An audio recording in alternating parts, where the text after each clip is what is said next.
Flooding and tornado threat continues today from the remnants of Beryl on today's Tropical Weather Bulletin.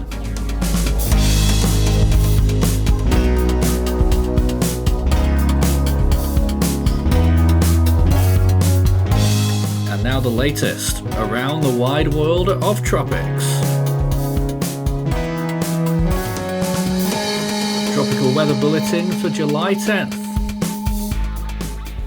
Well, with nothing else forming at the moment, we're just still staring at what's left of Beryl, and of course a remarkable storm it was, now looking very weak indeed, but still producing significant rainfall in the northern part of the United States, heading towards the northeast, and also with a rain and tornado threat today entering New York State.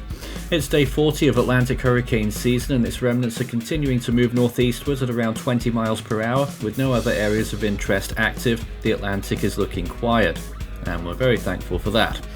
On day 54 of East Pacific hurricane season, we still have no areas of interest, and in fact models have backed away from any developments later on. You won't be seeing them on the model section today, so the Eastern Pacific is pretty much down and out once again, with just the one storm to its name so far. Well, in the Western Pacific, we're at 20% for the South China Sea system and 30% for a small system off the coast of the Philippines that could develop in the next 5 to 7 days.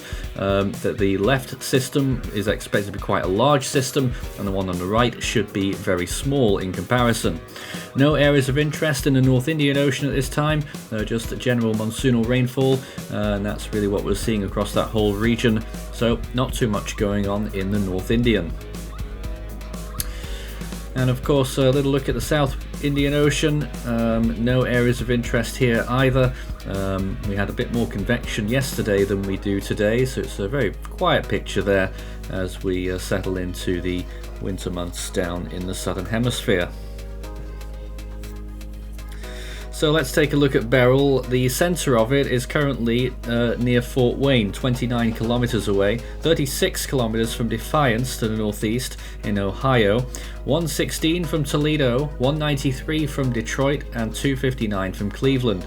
The storm is currently, the remnants of Beryl are currently in northwestern Ohio, continuing northeastwards, possibly moving over some of the lakes there and through to Ontario, Canada. Flood watches are in effect. There's no flash flood warnings at the moment.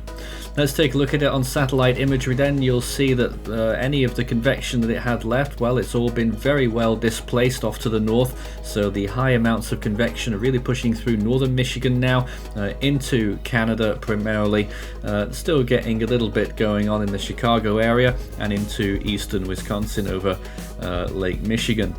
Looking at the visible imagery here, it is once again the higher clouds very much displaced from the lower level where we would expect the circulation to be, and we're putting it just in that little kink there into the northwestern part of Ohio where we have a little bit of clearing going on there.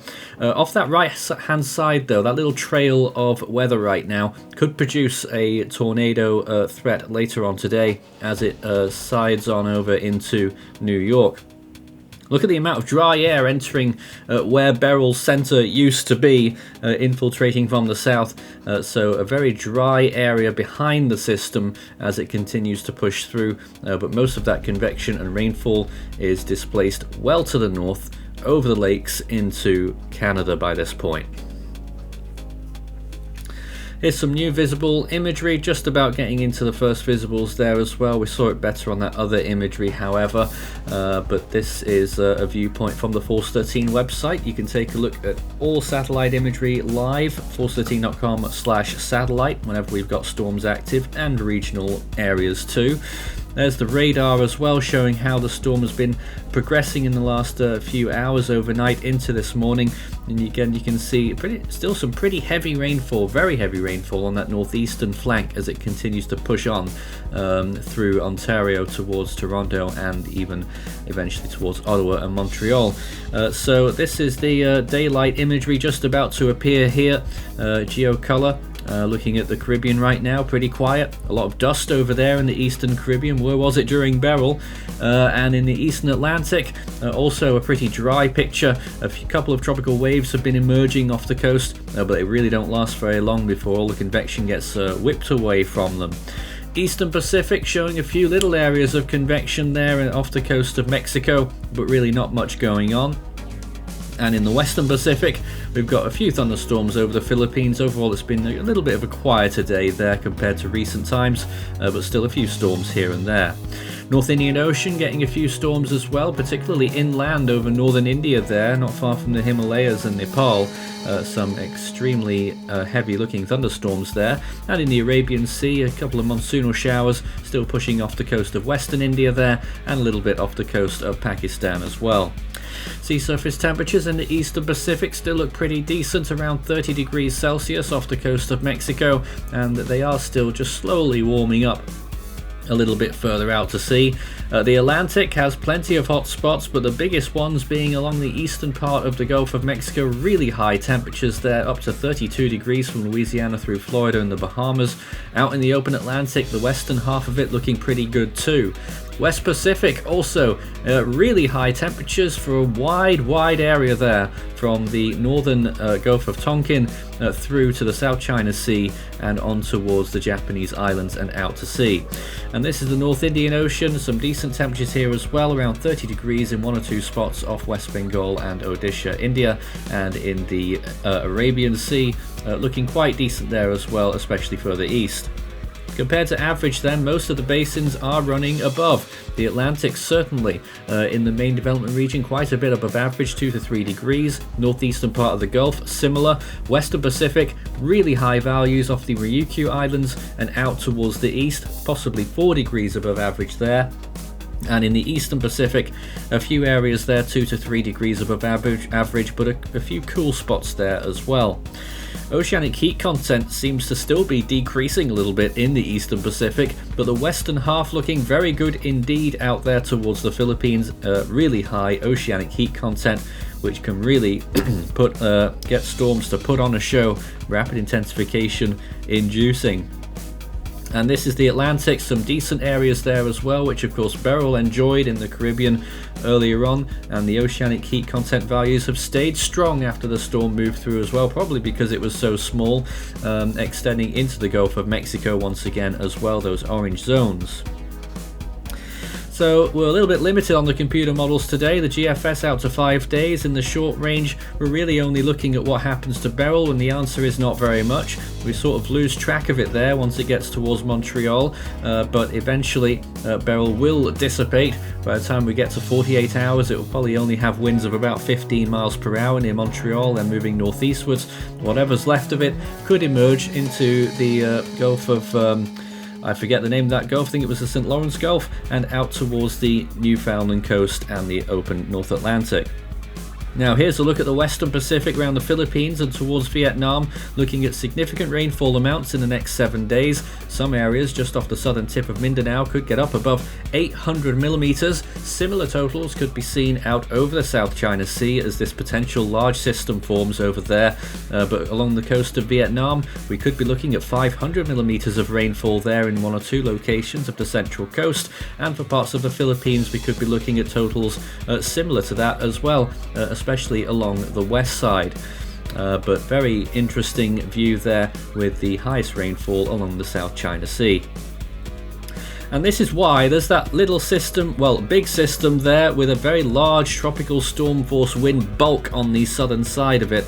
The system itself pushes in through Hainan and then towards northern Vietnam. Blink and you miss it. A tiny system off the east coast of the Philippines there, Samar, and then moving northwestwards, actually gets sucked into that second system, the big system in the South China Sea, and then potentially a third tropical cyclone forming near the end of this 10-day period out over the open western Pacific. So it certainly could get busy there, although models, if anything, have downtrended a bit. Scan the barcode and that will take you through to the Force 13 merch store, where you can take a look at all of our items as well as our full season and individual storm animations on request. And are still waiting for Hone t-shirt, because we're still waiting for that elusive Central Pacific storm. Well, in the Scilly Range, it is a very long way out. Day 10 to 16, another system blows up near Taiwan. The eastern one becomes a very large and powerful typhoon moving through the northern Japanese islands, and a third system moving into the southern coast of China there as well. So it's a free-for-all in the western Pacific there in the next couple of weeks if this model run is correct. No less than 5 systems indicated on this GFS run, with those 2 strongest ones both becoming major typhoons and doing a Fujiwara effect. That second system eventually moving around the Ryukyu Islands. Pretty crazy scenes right there. Well, on this day we had a very powerful typhoon that was about to make landfall in Taiwan, Typhoon Clara, a category 3 on this day in 1967.